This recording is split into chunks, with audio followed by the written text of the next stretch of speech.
Assalamualaikum warahmatullahi wabarakatuh. Bismillahirrahmanirrahim. Alhamdulillahi rabbil alamin. Assalatu wassalamu ala asrafil anbiya'i wal mursalin wa ala alihi wa sahbihi ajma'in. Amma ba'd. Pertama-tama marilah kita panjatkan puji syukur kehadirat Allah Subhanahu wa Ta'ala yang telah melimpahkan nikmat pada kita, terutama nikmat iman dan nikmat Islam dan juga nikmat-nikmat yang lainnya. Sholawat serta salam kami curahkan pula pada junjungan kita Nabi besar Muhammad sallallahu alaihi wasallam beserta keluarganya dan para sahabat. Para mustamin sekalian, saya di sini Kang Ahmad Nasir bin Kiai Hasan Mustafa bin Kiai Abdul Ghani bin Kiai Ali Wanantara. Sekarang mau menyampaikan ceramah yang berjudul Mencari Jodoh. Tapi maaf sebelumnya, saya kemarin bikin ceramah yang judulnya ulama, ada yang sedikit terlewat, tidak tersampaikan. Ini akan saya sampaikan sedikit saja karena terlewat. Jadi barangkali yang kemarin nyetel itu yang judulnya ulama, ini ada tambahan sedikit yang kelewat. Jadi yang namanya ulama atau ustadz kiai itu ada perbedaannya dengan orang biasa. Maksudnya perbedaan apa di sini? Ada tidurnya saja sudah berbeda. Ini yang saya terlewat. Tidurnya orang alim, orang ulama, orang ustadz, orang kiai itu dengan tidurnya orang biasa itu beda. Apa bedanya? Kalau tidurnya orang biasa itu kan tidur jam 8 atau jam 9 atau jam 10 itu bangunnya kan nanti kalau ada suara azan subuh baru bangun. Itu orang biasa umum kan. Tapi kalau yang namanya ulama, kiai, ustadz, itu tidak begitu. Tidur jam berapa saja. Jam 8, jam 10, jam 11. Tapi jam 2, jam 3 itu bangun. Tahajud, wirid, berdoa. Nah disinilah bedanya. Mendoakannya bukan untuk dirinya sendiri saja. Tapi mendoakan untuk orang lain juga, untuk sekampungnya, mendoakan untuk muridnya, santrinya, anaknya.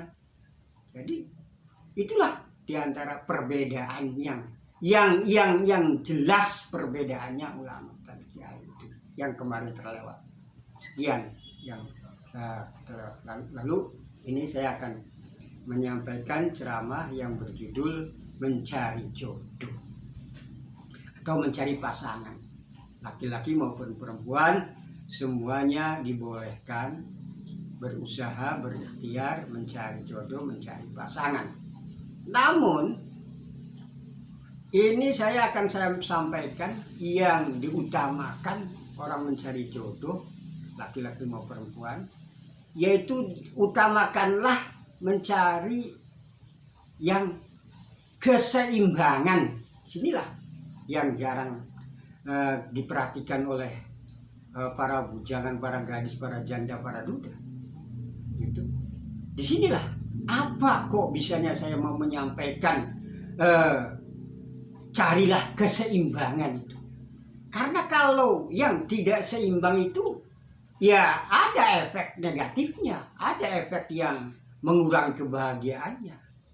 Jadi yang namanya mencari jodoh itu carilah keseimbangan. Terutama kalau di hadis kan agama, kecantikan, ya, terus apa nasab gitu, terus apa gitu. Tapi di sini saya akan lebih mendalami, yaitu carilah yang keseimbangan. Sebelumnya dibaca dulu. Artinya dibaca tuh diperhatikan calon pasangan itu mana yang keseimbangannya dan mana yang tidak keseimbangannya. Apakah lebih banyak atau lebih sedikit. Nah disinilah terutama ya agama. Maksudnya agama begini. Yang dimaksud agama di sini bukan artinya agama Islam sama agama Kristen. Itu sih jelas tidak boleh orang dari pasangan. Walaupun orang Kristennya laki-laki atau perempuan, terus mau Islam dulu, mau sunat, mau apa, tapi tetap saya sampaikan jangan. Itu jelas tidak keseimbangan agama. Nah, keseimbangan agama itu akan saya jelaskan secara rinci. Jadi keseimbangan agama itu begini. Contoh, orang yang laki-laki sama perempuan sama-sama keluaran pesantren, itu namanya seimbang agamanya. Walaupun ya kadang ada yang bodoh, ada yang pintar, tapi namanya itu sudah seimbang. Kadang-kadang sama-sama kuliah, jurusannya sama, nah itu berarti seimbang. Kalau yang salah satunya itu gapnya terlalu jauh, artinya yang satunya itu harus keluaran pondok pesantren, yang satunya itu kadang-kadang ngaji Qur'annya saja tidak khatam, itu jelas tidak seimbang. Nah, kalau tidak seimbang itu ada efek negatifnya dan mengurangi kebahagiaan. Itu jelas agamanya tidak seimbang. Yang satunya lulusan sarjana kuliah, tapi yang satunya cuma lulusan SD antaranya. Ya itu tidak seimbang agamanya, berarti jelas. Ini ilmu agamanya nih maksudnya, yang cari keseimbangan itu. Kalau sama-sama dari kuliah, sama-sama dari pondok pesantren, itu sih sama, berarti seimbang. Ini agama. Terus agama itu ada kadang sekarang itu sedang marak, ada istilah organisasi Islam, ada Nahdlatul Ulama, ada Muhammadiyah, ada As-Sunnah, ada apa itu organisasi itu kalau tidak sama, itu yang satunya ya beda, tidak Nahdlatul Ulama, yang satunya Muhammadiyah, itu berarti jelas tidak seimbang. Agamanya tidak seimbang itu. Nanti ada efek negatifnya kalau yang tidak seimbang itu. Jadi cari keseimbangan itu, terutama agama. Agama itu kalau begitu ya cari keseimbangannya. Kalau kitanya itu lulusan pesantren, ya minimal ya pasangan yang mau dinikahnya ya itu minimal ya Qur'annya walaupun tidak hafal ya khatam.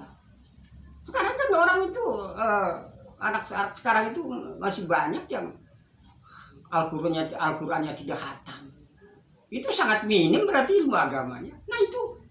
Nah, jadi carilah yang keseimbangan, terutama keagamaannya. Baik baca Qur'annya, cara ibadahnya, keorganisasiannya. Nah, itu diantaranya cari keseimbangan tentang keagamaan dulu. Nah, kalau sudah ketemu tentang keagamaan, ada lagi yang cari keseimbang tidak keseimbangannya itu. Nah, itu keseimbangan. Terus ada keseimbangan umur. Cari keseimbangan umur. Yang seberapa sih ukuran keseimbangan umur tuh? Jadi saya menggarisbawahi dan ngasih tahu bahwa yang namanya seimbang umur itu gap antara perempuan dan laki-laki itu 5 tahun. Contoh, perempuannya 20 tahun, laki-lakinya itu 25 tahun, itu berarti seimbang. Nah, ini tentang umur. Kan sekarang banyak ada asal orang kaya lalu lebih tua seanak gitu. Itu bukan tidak boleh, tapi ada efek negatifnya. Sah-sah saja, boleh-boleh saja. Bahkan saya tidak melarang. Ada orang umur 50 kawin sama istrinya umur 30, boleh-boleh saja. Tidak salah dan tidak apa ayatnya. Ya sah saja, boleh. Tapi di sini ada efek negatifnya, yaitu mengurangi kebahagiaan. Jelas, kalau terlalu gapnya terlalu jauh antara perempuan. Begitu juga kalau gap perempuannya lebih tua, jauh, kadang lebih muda, itu ada efek-efek negatifnya. Nah, kalau efek negatifnya yang gap umurnya terlalu jauh, itu efeknya yang jelas itu kadang meninggalkan anak yatim. Dan tua-tuanya itu ya keharmonisan rumah tangganya ya jelas berkurang. Begitu juga cari keseimbangan antara ganteng, kasep dengan cantik, ayu itu juga pengaruh loh. Jadi kita harus bawa diri, harus mengaca bahwa kita itu termasuk orang yang ganteng atau orang jelek, cantik atau jelek, itu harus mengaca tahu diri. Nah, kalau yang di antara salah satunya tidak sama, gapnya terlalu, istrinya kadang terlalu jelek, lanangnya ganteng, kadang laki-lakinya itu jelek, istrinya terlalu cantik, itu namanya tidak seimbang. Kalau tidak seimbang ada efek negatifnya, ada. Yang jelas kalau orang laki-lakinya jelek kawin dengan istrinya yang cantik, itu ya makan hati. Kadang-kadang ditinggal merantau ya tidak tega. Dan juga kadang-kadang diajak jalan-jalan kemana-mana, kadang-kadang istrinya tidak mau.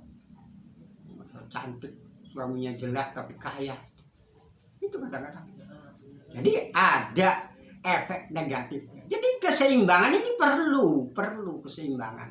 Walaupun boleh kawin nikah sah saja boleh, tapi perlu keseimbangan antaranya usia, agama, ilmu agama, dan juga namanya gap antara ganteng dan cantik, jelek dan tidak cantik dan ganteng.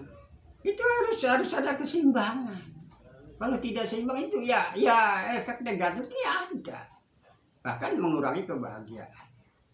Itu diantaranya. Jadi harus dibaca. Itu diantaranya ya, ganteng, jelek, cantik itu juga harus ya harus ada keseimbangan. Terus keseimbangan lagi yaitu tentang masalah nasab. Artinya nasab itu begini. Kalau orang saudara yang boleh nikah masih saudara, contohnya umpamanya wujudnya sama atau kakeknya sama, itu kan boleh. Nah, itu berarti masih seimbang. Nah, kalau anaknya kiai, anaknya ulama, lalu kawin dengan orang yang biasa, itu namanya tidak seimbang. Nah, itu juga ada efek negatifnya. Itu kalau di antara salah satunya itu dari nasab kiai, yang satunya orang biasa, itu kadang-kadang yang dari nasab kiainya, yang keluarganya itu kadang-kadang ini dicuekin, dicemoohkan, dihina. Nah, ini ada. Jadi itu juga perlu keseimbangan. Kalau sama-sama saudara itu namanya seimbang. Jadi perlu keseimbangan itu. Nah, begitu juga kampungnya, desanya, atau ya sukunya. Contoh, namanya Sunda dengan Jawa, boleh. Tapi itu berarti tidak apa ya? Ya tidak seimbang. Kalau sama-sama satu kampung, satu desa, ya itu berarti seimbang. Tapi kalau yang satunya dari kampung, yang satunya dari kota, itu jelas itu tidak seimbang. Ya boleh, ya namanya dikasih sah-sah. Tapi ada efek negatifnya, karena adat tradisi itu setiap kampung, setiap kota itu berbeda-beda. Contoh umpamanya orang Cirebon sama orang Indramayu, itu namanya tidak seimbang. Nah, kalau tidak seimbang boleh-boleh saja, tapi ada efek negatifnya, yaitu nanti banyak perselisihan perjalanan hidup. Apalagi